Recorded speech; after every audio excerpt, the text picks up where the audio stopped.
Uma das possibilidades de se questionar um leilão que já aconteceu ou que ainda vai acontecer de um imóvel é justamente a questão do preço pelo qual ele está sendo vendido.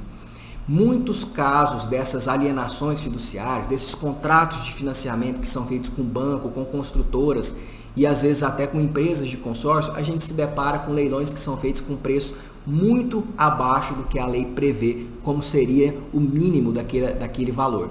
Nós temos aqui num caso de leilão de imóvel uma primeira etapa para a venda desse bem, que é o primeiro leilão. Nesse primeiro leilão, a regra é de que esse imóvel somente pode ser vendido pelo valor de sua avaliação.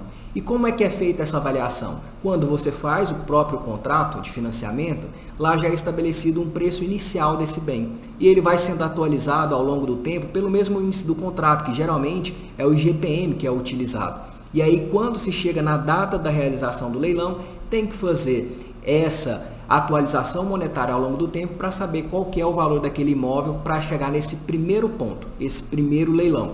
Mas muitas das vezes o valor que é previsto no contrato não reflete exatamente o valor desse imóvel. Pode ser que mesmo aplicando essa correção monetária ao longo do tempo, o imóvel na verdade valha muito mais do que a gente imagina ali pelo contrato. Pode ter havido uma supervalorização naquela área, principalmente em regiões onde receberam melhorias muito significativas, e esse imóvel pode valer muito mais, às vezes o dobro do que aquele valor inicial, e isso pode ser questionado por meio de um perito, por meio de um engenheiro civil apresentando relatórios e documentos demonstrando que esse imóvel vale mais que isso.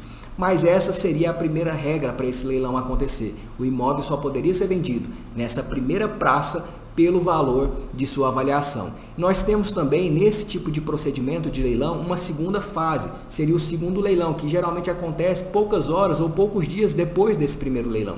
Nesse segundo leilão, aí já não vale mais essa regra da avaliação, aí a regra é pelo valor da dívida. Só que aí a gente tem um problema, é que em muitos casos, o valor da dívida corresponde a um valor muito baixo. Às vezes a pessoa tem um imóvel de R$1 milhão e a dívida corresponde a 100 mil, 200 mil, 300 mil reais no máximo. E aí, pela regra da Lei 9.514, esse imóvel poderia ser vendido, como já aconteceu com muitos casos, por um valor muito baixo, às vezes 100 mil, 200 mil reais só. E aí entrou-se em discussão vários artigos do Código de Processo Civil, do Código Civil, questionando essa questão, e a Justiça entende que, na verdade, essa possibilidade do segundo leilão ela tem que ser limitada a 50% do valor da avaliação, independentemente se a dívida é menor que isso. Então, num caso como esse, de um imóvel que vale, por exemplo, R$1 milhão, no segundo leilão, mesmo que a dívida seja de apenas 100 mil, 200 mil, esse imóvel não pode ser vendido por menos de 50%, ou seja, por menos de 500 mil reais. Essa previsão inicial da Lei 9.514, que foi muito contestada, acabou mudando no ano passado, prevendo que, por uma nova legislação, que não pode realmente haver essa venda por menos de 50%.